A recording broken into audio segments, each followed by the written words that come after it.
안녕하세요. 구루잠입니다. 네, 이번 시간에는 지난 시간 마저 마무리 못했던 내용이죠.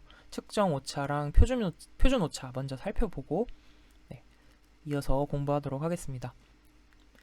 측정 오차라고 하면 그 의미가 말 자체의 의미를 생각하시면 됩니다. 측정 과정에서 발생할 수 있는 오차라고 할 수 있겠습니다. 그래서 표준화 검사, 표준화 기억나시나요?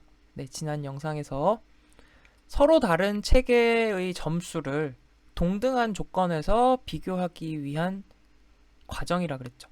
그래서 동등한 조건에서 비교하기 위해 거치는 과정이 표준화다. 그래서 이렇게 표준화된 검사라는 것은 어떤 오차를 최소화한 것이다. 네, 체계적 오차를 최소화한 것이다. 네, 먼저 암기를 하고 내용을 시작해 보겠습니다. 체계적 오차를 최소화한 것이다. 그럼 체계적 오차가 무엇이냐? 체계적 오차라는 것은 측정 도구, 즉 검사죠. 검사의 타당도가 낮을 경우에 발생하게 됩니다. 딱 이 말을 듣고도 듣자마자 이제 문제의 심각성이 느껴지죠. 검사가 타당도가 낮대. 타당도라는 건 정확성이라 그랬죠. 검사가 정확하게 측정을 못해요. 그러면 이건 심각한 문제겠죠. 네, 그렇기 때문에 표준화 검사는 체계적 오차를 최소화하는데 초점을 두고 있다. 네, 그래서 타당도와 연관이 된다. 체계적 오차. 그리고 무선적 오차가 있어요. 무선적 오차라는 것은 비체계적 오차라고도 합니다. 비체계적 오차. 우연하게 발생되는 여러 요인들에 의해서 생겨나는 오차를 무선적 오차라고 합니다. 우연적인 방해 요인이 일관성 없이 측정에 영향을 미침으로써 발생. 그래서 굉장히 다양한 요인들이 있겠죠. 수검자가 그날따라 뭔가 컨디션이 안 좋아요. 이런 것도 원인이 될 수 있고, 또 검사자가 피곤해서 검사를 이렇게 실시를 제대로 뭔가 평소처럼 하지 못했어요. 이런 것도 이제 무선적 오차가 되는 것이고, 이렇게 우연적인 요인들, 이런 것이 무선적 오차. 그래서 신뢰도와 연관이 됩니다. 신뢰도라는 것은 뭐였죠? 검사 결과의 일관성이었죠. 그러니까 이러한 무선적인 요인들이 검사 결과를 일관되게 나타내는데 영향을 준다. 네, 이런 의미가 되겠습니다. 그래서 다시 한번 정리를 하면 측정 오차는 체계적 오차와 무선적 오차가 있는데 체계적 오차는 심각한 오차다. 왜냐하면 측정 도구 자체가 이제 타당도가 낮다는 의미이기 때문에 이제 검사 자체의 개발의 목적은 이 타당도를 높게 하는 거잖아요. 체계적 오차를 최소화하는 데 초점이 있다. 네, 이렇게 정리하시면 되겠습니다. 다음 표준 오차. 표준 오차라는 것은 여기서 우리가 알아둘 내용은 표준 오차랑 표준 편차랑 개념이 다르다라는 것 하나 정리하시고, 그 다음에 표준 오차 범위 내의 점수 차이는 무시해도 된다. 네, 요거를 기억하시면 되겠습니다. 그래서 표준 편차는 우리가 지난 시간에 공부를 했었습니다. 표준 편차라는 것은 평균으로부터 이탈된 거리. 그런데 어떻게? 평균적으로. 다시 평균으로부터 평균적으로 떨어져 있는 거리를 의미하는 것이 표준 편차라고 했었습니다. 그래서 이 표준 편차 개념은 모집단의 분포에서 설명하는 개념이에요. 모집단이라는 것은 전체 집단을 말하는 거죠. 네. 그래서 전체 집단의 분포에서 설명되는 것이 표준 편차라면 표준 오차 개념은 모집단이 아니고 표본 집단에서 설명되는 개념입니다. 네, 이거를 구분하셔야 돼요. 그래서 뭐 이 의미를 정확하게 이해하면 너무 좋습니다. 너무 좋은데 지금 설명하는 내용을 이제 잘 이해하시고 최종적으로 이제 기억하셔야 되는 내용들은 아까 말씀드린 표준 오차와 표준 편차가 다르다는 거, 그리고 오차 범위 내의 점수 차이는 무시해도 된다. 이 두 가지입니다. 그래서 표준 오차 다시 돌아와 보면 표본 평균들의 표준 편차를 의미한다 그랬어요. 이게 무슨 얘기냐? 모집단이 이렇게 있어요. 여기에 예를 들어 뭐 1000명의 모집단이 있다라고 해봅시다. 네. 1000명의 모집단이 있는데 이 1000명을 전수조사를 하기엔 비용이 너무 많이 들잖아요. 그러니까 표본 집단을 구성을 해서 이제 조사를 하는 거죠. 이것을 이제 샘플링이라고 하죠. 표본 추출. 그래서 표본 집단 1, 표본 집단 2, 표본 집단 3 이런 식으로 뭐 표본 집단을 5까지 만들었다고 해봅시다. 그래서 각각 이렇게 10명씩 뽑았어요. 표본을. 이렇게 10명씩 뽑았으면 이 표본 집단에서 평균이 있잖아요. 이 표본 집단 10명의 평균을 우리는 뭐라고 할까요? 표본 평균이라고 합니다. 그래서 표본 집단 1의 표본 평균, 표본 집단 2의 표본 평균, 표본 집단 3, 표본 집단 4, 표본 집단 5 각각의 표본 평균들이 다 있잖아요. 얘네들의 평균, 얘네들의 평균, 얘네들의 평균. 그래서 이 5개의 평균들, 이 평균들의 표준 편차를 의미하는 것이 표준 오차입니다.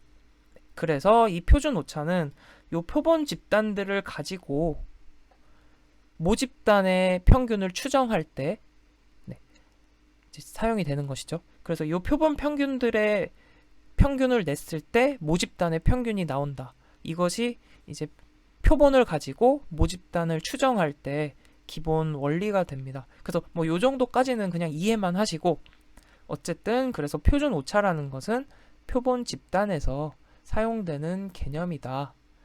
이렇게 이해를 하시면 되겠습니다. 그래서 선거 때 보면 개표 방송 보잖아요. 우리 개표 방송 볼 때 출구조사 결과 발표할 때 너무 재밌죠. 이 선거 개표 방송. 특정 정당을 지지하지 않더라도 특정 후보를 지지하지 않더라도 개표 방송 보면 너무 재밌습니다. 그런데 방송에서 이렇게 결과를 발표하죠. 뭐 A 후보 득표율 몇 %, B 후보 득표율 몇 %. 그런데 신뢰도 95% 범위에서 표준 오차 플러스 마이너스 뭐 1.5%입니다. 이런 식으로 발표를 하잖아요. 여기서 표준 오차라는 용어를 쓰는 것을 주목을 해야 됩니다. 왜냐하면 우리는 전체 유권자를 대상으로 조사를 한 게 아니라 표본을 통해서 조사를 한 거잖아요. 그래서 이 표본 집단들의 평균을 가지고 득표율을 추정을 한 거고 거기에서 발생하는 오차, 표본을 가지고 추정할 때 발생하는 오차가 플러스 마이너스 1.4% 범위다 라고 얘기하는 겁니다. 그래서 표준 오차라고 쓰는 것이고 이 플러스 마이너스 1.4% 내의 오차는 이제 무시해도 된다. 이런 의미가 되겠습니다. 그래서 그 안에서는 변동이 될 수 있다. 플러스 마이너스 1.4% 이내에서는 변동이 될 수 있다. 이런 의미로 해석을 하는 겁니다. 그렇기 때문에 오차 범위 내의 점수 차이는 무시해도 된다. 이렇게 되면 이해도 되고 딱 정리를 하시면 되겠습니다. 이제 문제풀이를 통해서 마저 연습해 보도록 하겠습니다. 1번. 다음은 무엇을 설명한 것인가? 특정한 종류의 한 검사로 측정하려는 행동 표본이 삶의 곳곳에 나타나는 행동을 얼마나 잘 대표하는지. 그러니까 검사로 측정하려는 행동이 삶에서 나타나는 행동을 얼마나 잘 대표하는지를 해결하는 과정이다. 이건 어떤 과정이냐? 타당화에 대한 이야기입니다. 타당화라는 것은 일반화 가능성을 확인하는 과정이에요. 그래서 다시 타당화라는 것은 이 검사의 결과가 일반화될 수 있는, 일반화라는 것은 확장하는 거죠. 검사 내의 결과에 국한되는 게 아니라 우리의 실제 행동에 확장될 수 있는지 그것을 검증하는 것이 타당화 과정이라고 할 수 있습니다. 2번. 어떤 일정한 규칙에 따라 대상이나 사건에 수치를 할당하는 과정. 수치를 할당한다. 측정에 관한 이야기입니다. 우리가 키나 몸무게를 측정하는 것, 우리의 키나 몸무게를 수치로 만드는 거잖아요. 어떠한 기준을 가지고. 마찬가지 심리 검사를 할 때도 검사로 측정하면 검사의 결과를 점수화시키는 거잖아요. 수치화하는 거죠. 특정한 기준을 가지고. 그 말이 이 말이죠. 어떤 일정한 규칙에 따라서 수치를 할당하는 과정이다. 측정. 3번. 검사 점수의 오차를 발생시키는 수검자 요인과 가장 거리가 먼 것은 오차를 발생시키는 수검자 요인 1번 수행 능력, 2번 수행 경험, 평가 불안, 당일의 생리적 조건. 일단 생리적 조건 이거는 완전 맞죠. 네. 우리 시험 볼 때 막 배가 싹 아프고 막 이러면은 굉장히 영향을 많이 주죠. 네. 이런 것도 오차를 발생시키고 경험을 해봤냐 안 해봤느냐도 영향을 주고 시험 불안 이런 것도 영향을 줄 수 있죠. 그런데 수행 능력이라는 것은 실제로 이 검사를 통해서 측정하고자 하는 내용이 수행 능력이잖아요. 그러니까 이거는 오차 발생 요인이 아니라 이제 안정적 요인이죠. 수행 능력. 우리가 검사를 통해 측정하고자 하는 요인이 되겠습니다. 그래서 정답은 1번. 4번. 심리 검사의 표준화를 통해 통제하고자 하는 변인이 아닌 것은 네. 마찬가지죠. 심리 검사의 표준화를 통해서 보면은 피검자, 실시 상황, 채점자, 검사자 변인이 있는데 검사자가 영향을 주는 것을 최소화해야 하고 또 채점자 간에 일관성이 있어야겠죠. 네, 신뢰도가 있어야겠죠. 채점자 간. 그래서 채점자가 미치는 영향을 최소화해야 되고 실시 상황에 따라 결과에 영향을 주는 것을 최소화해야 합니다. 하지만 피검자는 이제 피검자가 검사를 하게 되는데 우리가 검사를 통해서 측정하고자 하는 게 피검자 변인이잖아요. 수행 능력이고. 네. 이게 피검자 변인이 수행 능력이잖아요. 그러니까 네. 2번 통제해야 하는 게 아니라 정확히 측정해야 하는 변인이 되겠습니다. 5번 표준화 검사의 특징으로 틀린 것은 1. 검사의 실시와 채점이 객관적이다. 네, 그렇죠. 객관적이고 체계적이고 구조화되어 있는 검사가 표준화 검사. 2번 체계적 오차와 무선적 오차가 없다. 체계적 오차가 뭐였죠? 타당도에 따라 결정되는 거죠. 검사 도구에. 그리고 무선적 오차는 불가피하게 발생되는 여러 상황 요인 등에 관한 오차가 무선적 오차.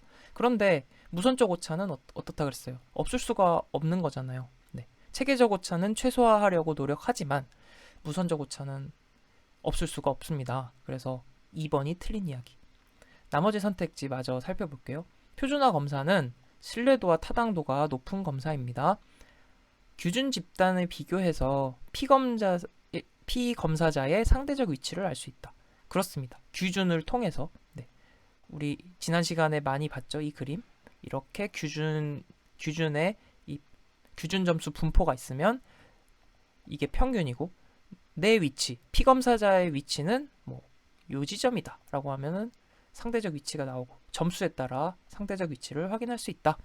6번 다음 중 비표준화 검사와 비교할 때 표준화 검사의 특징과 가장 거리가 먼 것은 검사의 실시와 채점이 객관적이다. 네, 객관적입니다. 체계적 오차는 있어도 무선적 오차는 없다? 틀렸죠. 무선적 오차는 필연적인 불가피한 것이라고 했어요. 체계적 오차는 최소화해야 하는 것이고 그래서 2번이 틀린 내용. 신뢰도 타당도 높고요. 네, 규준 집단에 비교해서 상대적 위치할 수 있다. 네, 정답 2번. 7번.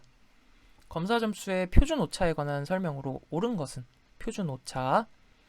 표준 오차는 클수록 좋다? 오차라는 것은 일단은 무조건 작아야 좋죠. 네. 2번. 검사의 표준 오차는 검사 점수의 타당도를 나타내는 수치다. 표준 오차에는 체계적 오차와 무선적 오차가 있는데 체계적 오차는 타당도와 관련이 있지만 네, 무선 오차는 아니죠. 그래서 2번도 이제 틀린 이야기. 3번 표준 오차를 고려할 때 오차 범위 안의 점수는 무시해도 된다.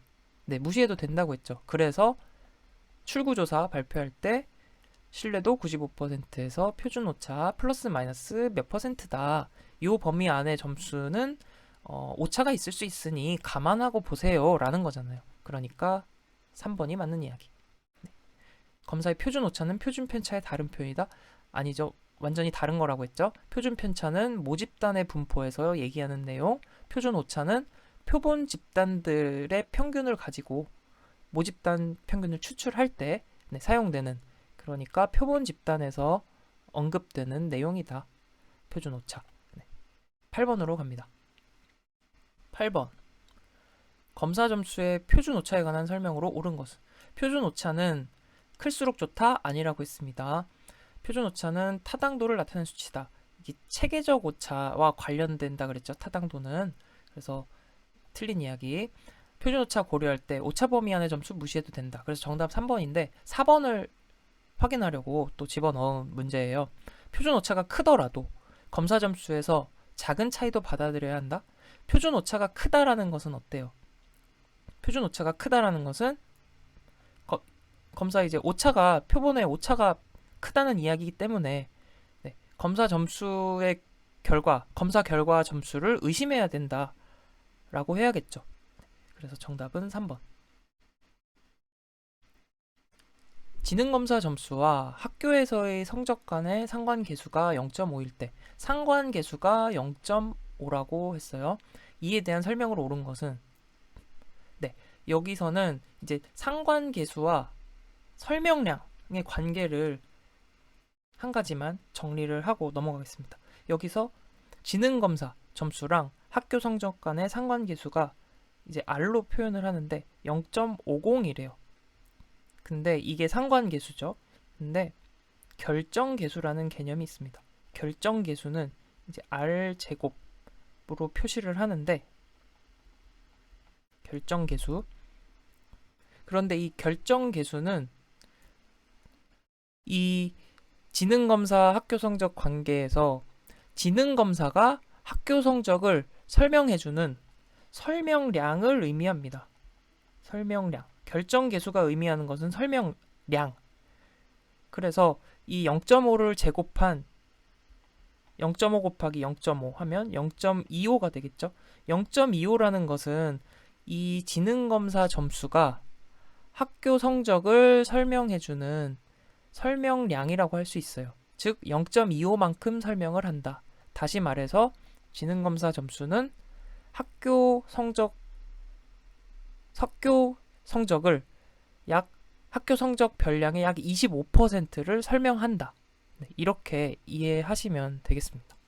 그래서 상관계수와 설명량의 관계를 이 제곱의 관계다라는 것 하나만 기억해 두시면 네, 이 문제는 정답이 이제 3번이 되겠죠. 성적에 관한 별량의 25%가 지능검사에 의해서 설명이 된다. 이렇게 정리하고 넘어가시면 좋겠습니다. 다음 10번.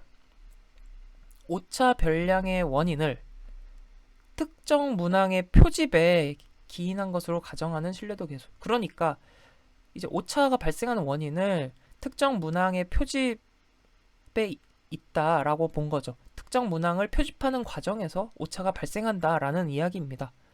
그러면 이 중에 어떤 신뢰도 계수일까요?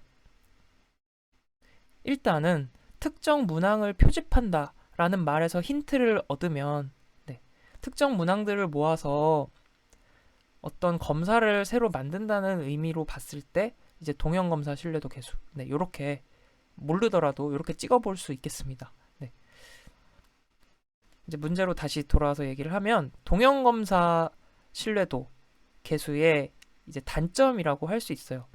동형검사 신뢰도는 일단 이 신뢰도 검증을 위해서 동형의 검사를 새로 만들어야 되잖아요. 아니면 뭐 비슷한 검사를 이제 찾아야 하고 그 과정에서 이제 새로 제작할 경우에는 시간과 비용이 너무 많이 든다는 단점이 우선 있고 그리고 이제 새로 제작할 경우 이렇게 특정 문항들을 모아야 하잖아요. 이 문항들을 모으는 과정에서 오차가 발생할 수 있다는 거죠. 그래서 이게 동형검사 신뢰도 계수의 단점으로 이제 꼽는 한 가지라고 할 수 있겠습니다. 이렇게 정리하고 넘어가도록 하겠습니다. 네, 11번. 4차 산업혁명에 따른 새로운 직업에 대한 국내 일간지의 사설을 내용 분석하기 위해 가능한 표본 추출 방법을 모두 고른 것은? 네, 표본 추출 방법 문제 뭐 자주 나오지는 않는데 여기 한번 이렇게 출제가 됐었네요. 자, 정답부터 말씀드리면 이제 무작위 표본 추출, 층화 표본 추출, 체계적 표본 추출, 군집 표본 추출, 네, 모두 다 표본 추출 방법입니다. 그래서 이 문제는 표본 추출 방법을 묻는 문제예요. 그래서 요 네 가지 있다 이렇게 뭐 기억하고 가볍게 넘어가셔도 되는데 뭐 한 가지 간단하게만 소개를 해드릴게요. 무작위 표본 추출은 이제 표본을 무작위로 뽑는 거죠. 랜덤 샘플링. 네, 무작위로 뽑는 게 무작위 표본 추출. 그리고 층화 표본 추출이라 그러면 이 표본들이 계층화되어 있는 거예요. 예를 들어서 여론조사를 한다라고 할 때 이제 서울 전국을 대상으로 전국의 인구들을 대상으로 표본 추출을 한다. 왜냐하면 전수조사를 할 수가 없잖아요. 그러니까 일부 표본을 뽑아야 되는데 각 지역별로 추출을 하는 거죠. 서울, 뭐 부산, 제주 이렇게 추출을 하는데 동일한 수를 할 수가 없잖아요. 각 지역별로 인구가 다르기 때문에 인구에 비례해서 서울은 표본을 100명, 제주는 뭐 10명, 부산은 뭐 30명 이런 식으로 인구에 비례해서 이제 표본의 숫자도 달라지는 거죠. 표본이 계층화되어 있잖아요. 이렇게 추출하는 거를 층화 표본 추출. 그리고 체계적 표본 추출이라고 하면 이제 규칙이 존재하는 거예요. 규칙적으로 체계적으로 추출하는 것. 예를 들어 뭐 1000명의 그 샘플 모집단이 있는데 이 중에서 뭐 100개를 추출한다라고 하면 랜덤으로 하나를 딱 추출해요. 근데 뽑았는데 야 5번이 딱 나왔어요. 그러면 5번을 뽑고 여기서부터 규칙을 가지고 추출을 하는 거예요. 뭐 예를 들어 매 n번째 그러니까 뭐 매번 7번째 표본을 추출하겠다 하면 5 다음에 이제 12번을 뽑고 그 다음에 19번을 뽑고 이런 식으로 일정한 규칙을 가지고서 추출하는 게 체계적 표본 추출. 그 다음 군집 표본 추출이라고 하면 표본들 집단들이 여러 개 있잖아요. 표본 집단이 여러 개 있을 건데 요거를 통째로 추출하는 게 군집 추출입니다. 그래서 대표적으로 학교가 있겠죠. 6학년에 학급이 5개가 있어요. 1, 2, 3, 4, 5. 근데 6학년 대상으로 어떤 성취도 평가를 해야 되는데 표본을 가지고 평가를 해야 되는데 이거를 그냥 6학년 5반 중에서 1, 2, 3, 4, 5반 중에 그냥 4반 한 집단을 통째로 추출하는 거죠. 군집으로. 네, 이것을 군집 표본 추출이라고 합니다. 그래서 표본 추출 방법 4가지. 네. 뭐 출제가 거의 안 돼서 뭐 정확하게 이렇게 뭐 암기를 하라고는 말씀을 못 드리겠지만 요 4가지는 그냥 여기 있구나 해서 문제 나오면은 맞춰주시면 되겠습니다. 이렇게 해서 측정 오차, 표준 오차까지 살펴봤고 다음 또 심리검사에 관한 내용, 또 재밌는 내용 같이 살펴보도록 하겠습니다.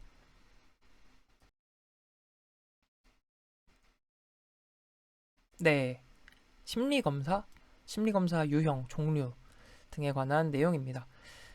네, 이 내용은 이제 어렵지 않아요. 가볍게 살펴보면서 이해하시고 정리하면 됩니다. 심리검사, 사용 목적 이렇게 나와 있는데 우선 요것만 암기를 하고 시작을 해볼게요. 심리검사는 예분 자기조사.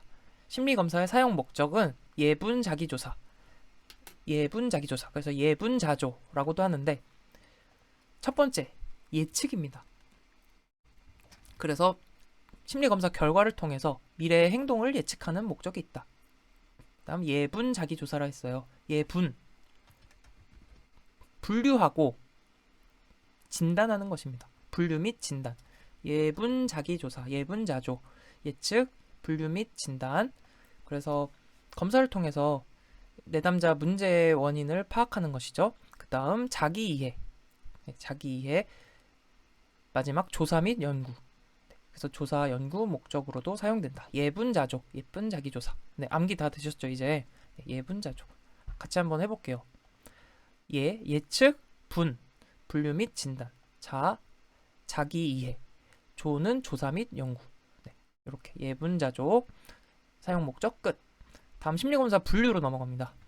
분류는 분류 기준에 따라서 검사들이 구분이 되는데 먼저 여기를 먼저 볼게요. 속도검사, 역량검사로 구분을 하고 지필 수행으로 구분을 하고 개인 집단으로 구분을 합니다.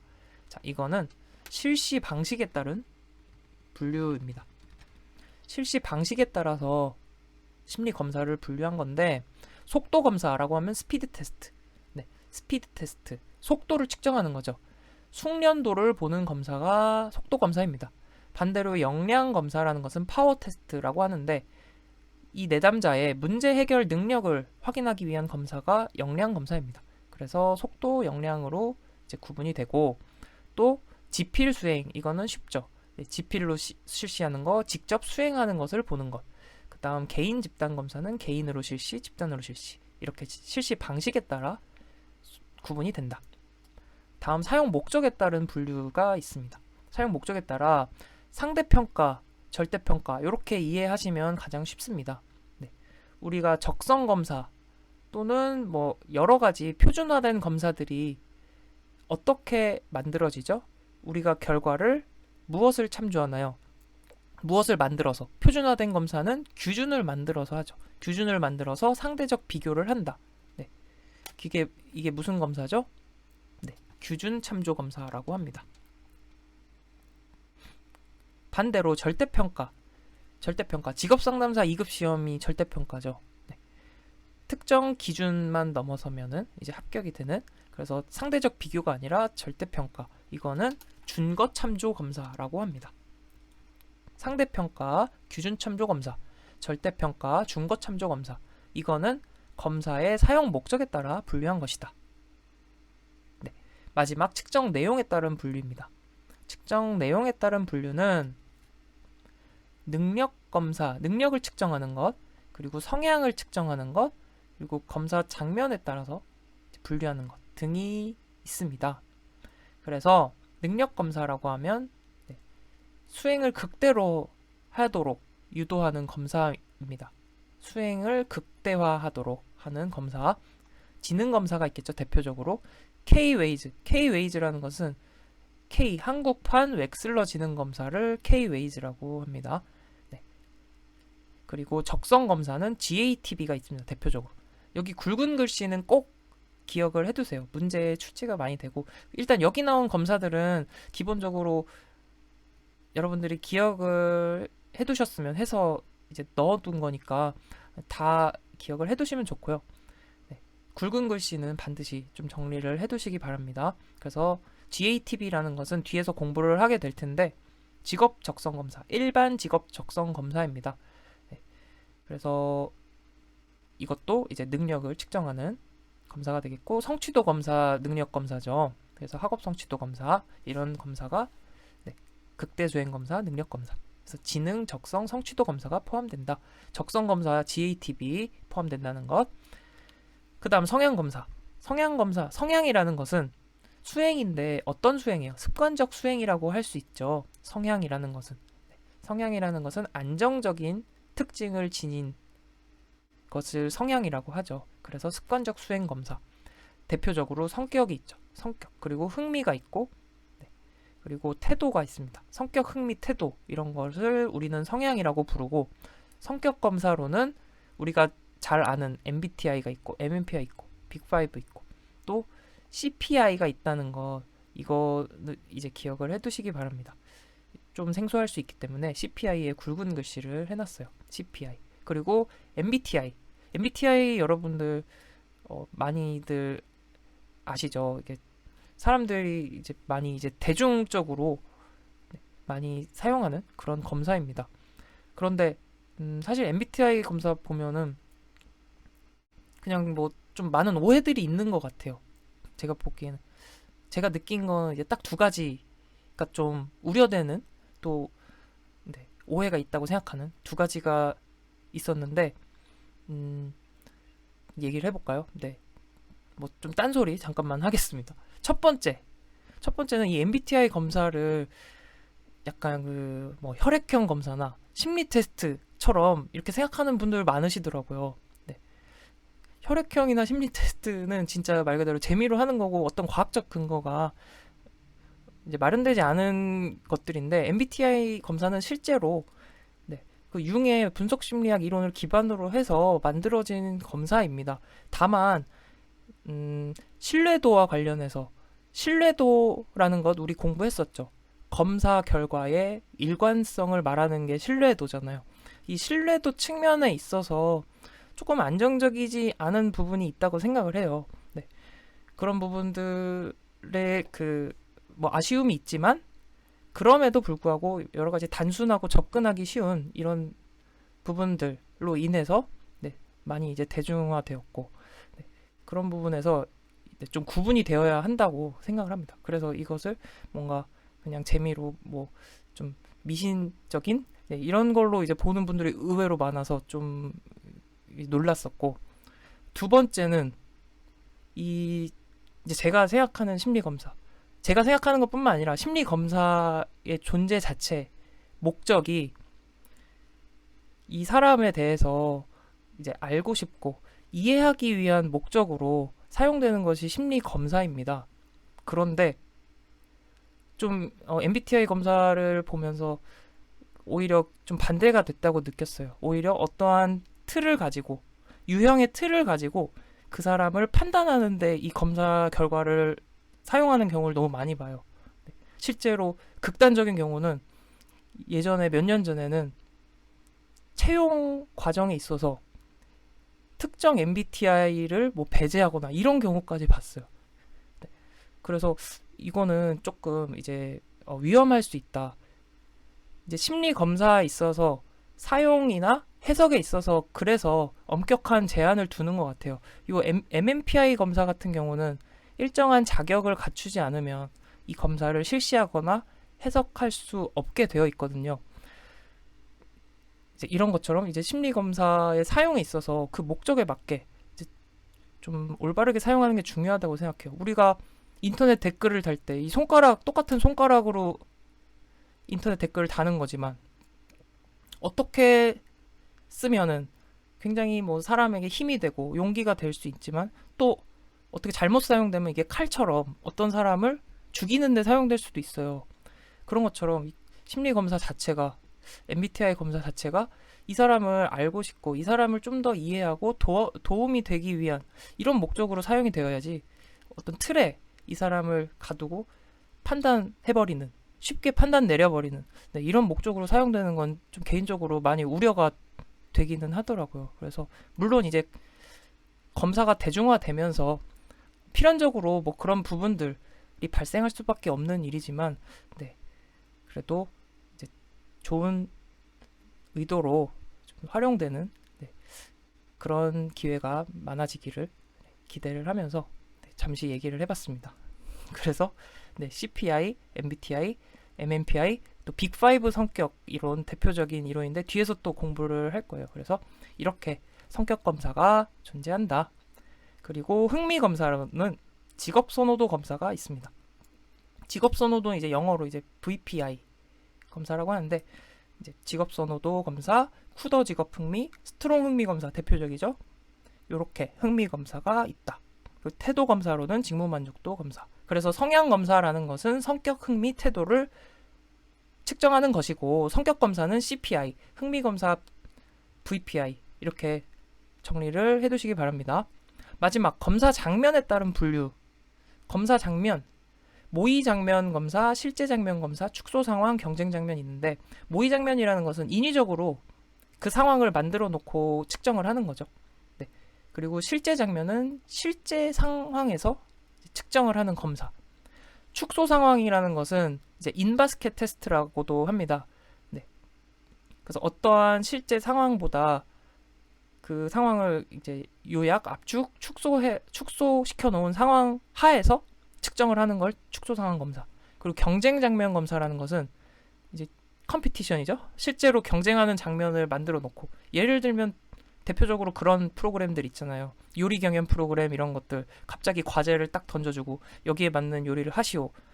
네, 이런 게 보면 이제 경쟁 장면을 만들어 놓은 상황이죠. 네, 그래서 이렇게 환경을 만들어 놓고 검사하는 것 경쟁 장면 검사. 그래서 검사 장면에 따른 분류가 있다. 네, 이렇게 정리하시면 심리 검사 끝. 그래서 다시 정리하면 실시 방식에 따라 분류가 되고 사용 목적 측정 내용에 따라 분류가 되고 이제 사용 목적에 따라서는 규준참조 상대평가고 준거참조 절대평가다. 그리고 측정 내용에 따라서는 능력, 성향, 검사 장면이 있는데 능력은 지능, 적성, 성취도가 능력이죠. 그리고 성향은 성격, 흥미, 태도 이런 것들. 네, 이렇게 정리하시면 심리검사 끝. 문제 같이 풀어보면서 또 연습해 볼게요. 1번 심리검사를 실시하는 목적, 용도와 가장 거리가 먼 것은 예분 자기조사, 예측, 분류 및 진단, 네, 자기이해, 조사 및 연구였죠. 그래서 정답 4번. 2번 회사에서 인사 선발 및 배치와 관련해서 심리검사를 실시하는 경우 어떤 용도인가? 인사 선발, 배치할 때 심리검사하는 목적이 뭐예요? 이 사람을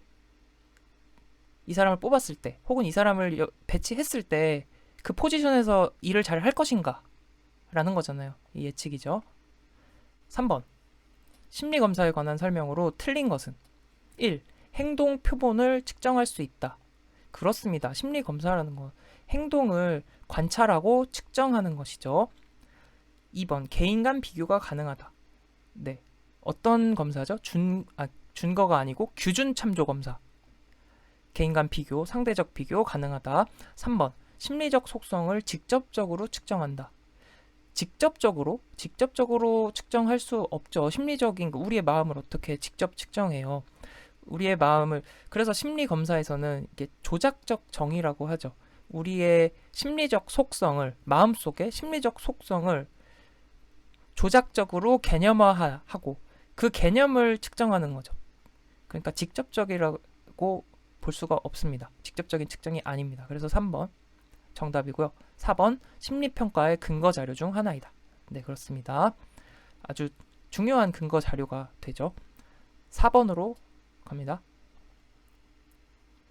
심리검사에 관한 설명으로 틀린 것은 대부분의 심리검사는 준거참조검사이다. 준거참조검사는 상대평가, 절대평가. 네, 절대평가죠. 근데 대부분 심리검사는 어때요? 기준을 갖고 있어요. 상대적 비교를 목적으로 하죠. 그래서 규준참조검사다. 1번이 틀린 내용이죠. 2번 측정의 오차가 작을수록 신뢰도가 높아집니다.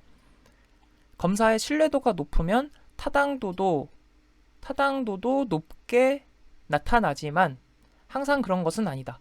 신뢰도가 높으면 타당도도 높게 나타나지만 항상 그런 것은 아니다. 네, 맞습니다. 뭐 정확히 얘기하면 신뢰도가 높으면 타당도는 높을 수도 있다라고 하는 게 더 정확하긴 하겠죠. 네, 4번 검사가 측정하고자 하는 심리적 구인을 정확하게 측정하는 것. 정확성에 대한 이야기, 타당도. 맞습니다.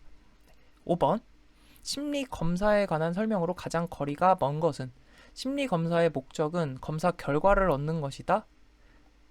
아니죠. 심리검사의 목적, 예분, 자기조사, 예분자조. 네. 결과를 얻는 건 그냥 하나의 스텝일 뿐입니다. 2번 선택지마저 살펴볼게요. 심리검사는 알아보려는 심리 특성을 대표하는 행동 진술문들을 표집해 놓은 측정 도구이다. 그렇습니다. 측정하고자 하는 특성에 관한 문장들을 이제 표집해 놓은 거죠. 3번 심리검사는 객관적인 측정을 위해서 표준화된 절차에 따라 실시한다. 심리 전문가라고 하더라도 각 검사에 대한 훈련을 마친 후에 사용해야 한다. 네. 6번. 네, 6번은 여기서 이렇게 갑니다. 직업상담 시 활용할 수 있는 측정 도구에 관한 설명으로 틀린 것은 자기효능감 척도는 어떤 과제를 어느 정도 수준으로 수행할 수 있는 능력을 갖추었다고 스스로 판단하는지. 네, 자기효능감의 정의에 관련된 내용이죠. 맞는 이야기입니다. 소시오그램은 원래 가족 치료에 활용하기 위해 개발되었다. 기본적으로 경력 상담 시 먼저 내담자의 가족이나 선조들의 직업 특징에 대한 시각적 표상을 얻기 위해 도표를 만드는 것이다. 직업 특징에 대한 도표, 뭐죠? 소시오그램이 아니고 직업 가계도에 대한 내용입니다. 직업 가계도, 제노그램이라고도 합니다. 소시오그램은 우리가 이제 공부한 적이 없고 뭐 출제될 일도 없는데 뭐 간단히 살펴보면 사회 관계, 사회적 관계에 대해서 설명하는 도표입니다. 3번 역할놀이에서는 내담자의 수행 행동을 나타낼 수 있는 업무 상황을 제시해 준다. 네, 그 선택지를 통해서 역할놀이, 카드 분류 이렇게 정리를 하시면 되는데요. 네, 수행 행동을 나타내는 업무 상황을 제시해 주고 카드 분류의 경우에는 네, 카드를 뭐 직업에 따라서 직업 카드 분류죠. 좋아하는 직업, 싫어하는 직업, 잘 모르겠다. 이렇게 세 가지 분류로 카드를 분류하는 거예요. 그래서 내담자의 가치관이나 흥미 이런 것들을 이해할 수 있죠. 직무 기술, 라이프 스타일 등의 이제 선호 형태, 흥미를 보기 위한 측정, 직업 카드 분류. 7번. 직업 상담에 사용되는 질적 측정 도구가 아닌 것은 양적 측정 도구와 질적 측정 도구를 구분할 수 있어야 하겠습니다. 양적 측정 도구라는 것은 수량화가 되는 거죠. 수치화할 수 있는 것, 통계적 분석이 가능한 네, 이런 검사를 양적 측정 도구라고 하고 질적 측정 도구는 그 반대인 거죠. 그래서 대부분의 이런 심리 검사들, 검사, 뭐 설문 이런 것은 대부분 이제 양적인 측정 도구가 많습니다. 왜냐하면 보통 이런 설문이나 심리 검사하면 1, 2, 3, 4 중에 선택하는 거죠. 그리고 그 각 항목마다 점수가 책정이 돼 있어서 네, 계산을 할 수 있게 되어 있습니다. 그래서 정답은 4번인데 역할놀이 아까 우리 살펴봤고요. 제노그램 직업 가계도죠. 카드 분류, 네, 직업 카드 분류, 직업 선호를 살펴보는 것, 질적인 측정이죠. 8번. 심리검사 중 질적 측정 도구에 해당하지 않는 것. 똑같은 문제. 역할놀이, 카드 분류, 제노그램은 질적 측정 도구다. 경력 진단 검사. 네, 양적 측정 도구가 되겠습니다. 9번. 진로나 적성을 측정하는 검사로 적합하지 않은 것은? 여러분들 이거 한번 풀어보시겠어요? 네. 제가 딱 이렇게 추측을 해보자면 여러분들 아마 3번으로 하신 분들 꽤 많으실 것 같아요. 네. 안전운전 검사. 갑자기 직업상담사 시험에 안전운전 검사 뭐야 이러면서 3번 딱 찍으셨을 분들도 계실 것 같은데 운전 검사도 적성입니다. 운전 적성. 면허 있으신 분들 아시겠지만 적성 검사 하잖아요. 면허 갱신할 때. 네. 그래서 안전운전 검사 이것도 적성 검사에 해당이 되고 네. 진로사고 검사 진로 관련 검사죠. 자기 탐색도 마찬가지 진로 관련 검사입니다. 근데 주제 통각 검사는 아마 잘 3번 찍으신 분들은 이제 주제 통각 검사가 좀 생소하셔서 그렇게 찍으셨을 것 같은데 주제 통각 검사는 이제 성격 관련된 검사예요. 그래서 어떠한 이거 투사 검사라고 하는데 투사 검사라는 것은 검사 자극에 대해서 그 수검자가 검사 자극에 대해 투사하도록 유도하는 그런 검사예요. 쉽게 말해서 어떠한 그림 자극, 모호한 그림 자극을 주고 이 그림 자극을 보고 내담자가 뭐 여러 가지 이야기를 만들거나 뭐 느끼는 감정이나 이런 것들을 이제 자유롭게 얘기를 하는 거예요. 네. 그러면서 내면의 내담자의 욕구, 감정 이런 것들이 그림의 투사가 된다라고 해서 투사 검사라고 하는데 네, 이런 검사는 이제 성격 검사에 해당이 됩니다. 10번. 심리검사 유형과 그 예를 짝지은 것으로 틀린 것은? 네, 이거 문제 통해서 잘 기억해 두시기 바랍니다. 보면은 이제 비슷한 유형이 쭉 나오죠. 직업 흥미 검사, VPI, 직업 가치관 검사, 직업 선호 검사였죠. 네. 직업 선호도 검사는 선호니까 흥미 검사가 맞습니다. VPI. AGCT는 직업 적성 검사가 아니고 지능 검사입니다. 그래서 옛날 이제 미군 대상으로 제2차 세계대전 때 미군들을 선발하거나 이제 배치할 때 사용하는 목적으로 개발된 검사 AGCT. 그리고 CPI 아까 언급했었죠. 성격 검사다. 네. 그리고 직업 가치 검사는 우리 직업 적응 이론, 데이비스 로키스트 직업 적응 이론 할 때 미네소타 직업 분류 체계를 토대로 했고 그 중에 가장 강조했던 검사 MIQ 직업 가치관 검사였습니다. 네. 그래서 정답 2번이고 11번도 마찬가지.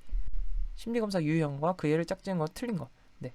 1번 맞고요. 직업 적성 검사 이게 틀렸죠? AGCT 지능 검사라고 했습니다. 다음 성격 검사 CPI. 네. 4번 인바스켓 테스트. 아까 우리 살펴봤어요. 인바스켓 테스트 뭐였죠? 네. 축소 상황 검사라고 언급을 했어요. 직업 상황을 측정하는 검사죠. 네. 직업 상황에서 이제 벌어지는 그 환경에서 측정을 하는 검사가 직업 상황 검사였습니다. 12번. 직업 적성 검사에 속하는 심리 검사는 자, MMPI 뭐였어요? 성격 검사였고 K-웨이즈는 지능 검사였습니다. GATB가 직업 적성 검사였죠. 그래서 일반 직업 적성 검사 GATB다. TAT는 주제 통각 검사라고 해서 이것도 투사 검사입니다. 네, 어떠한 그림을 보고 내담자에게 설명하도록 함으로써 그 그림에 내담자의 욕구, 내면의 감정 이런 것들을 투사하도록 유도하는 검사, 투사 검사. 13번. 심리 검사와 관한 설명 중 틀린 것은? 속도 검사는 숙련도를 측정하는 검사이다. 네, 속도 검사, 스피드 테스트, 속도, 숙련도 측정. 2번. 역량 검사는 궁극적인 문제 해결력을 측정하는 검사이다. 파워 테스트였죠? 문제 해결력, 능력을 측정하는 검사다. 수행 검사는 대상이나 도구를 직접 다루어야 하는 검사이다. 네, 수행 검사, 지필 검사 이렇게 그 비교가 구분이 됐잖아요. 그래서 수행 검사 직접 수행하는 것을 통해서 측정한다. 준거 참조 검사는 타인과 비교하기 위한 검사다. 타인과 비교 상대평가. 상대평가는 규준이에요, 준거예요? 네, 규준이죠. 그래서 규준 참조 검사에 대한 내용입니다.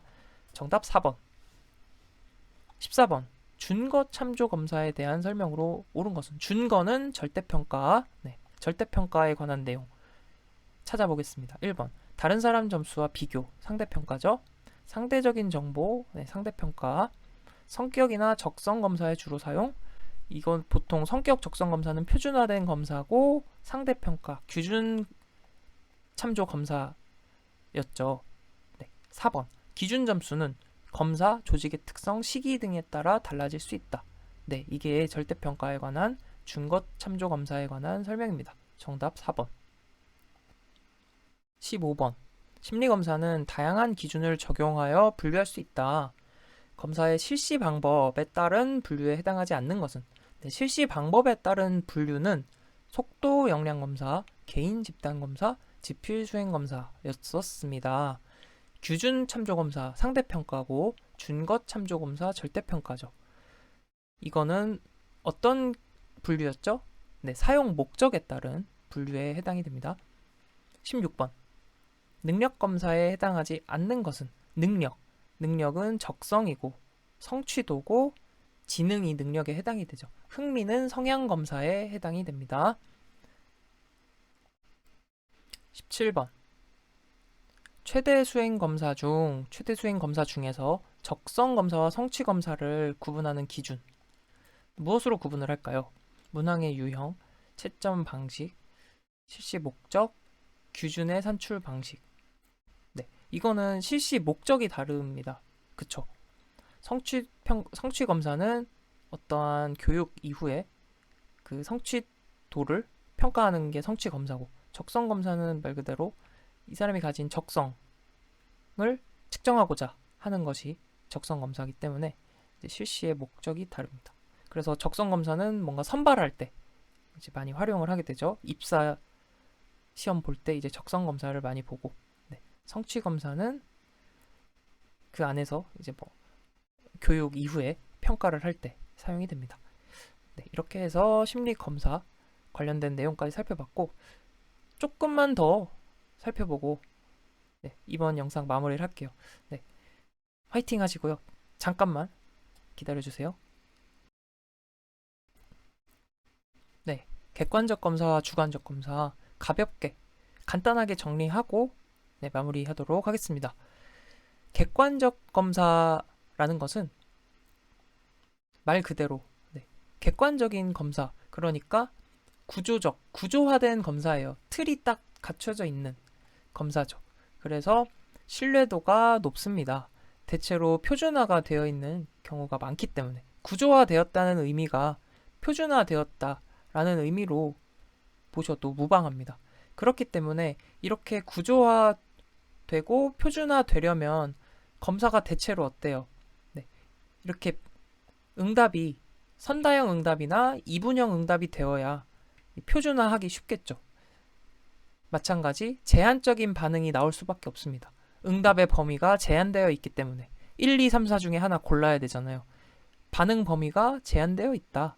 그리고 이렇게 표준화된 검사는 목적이 뭐였어요?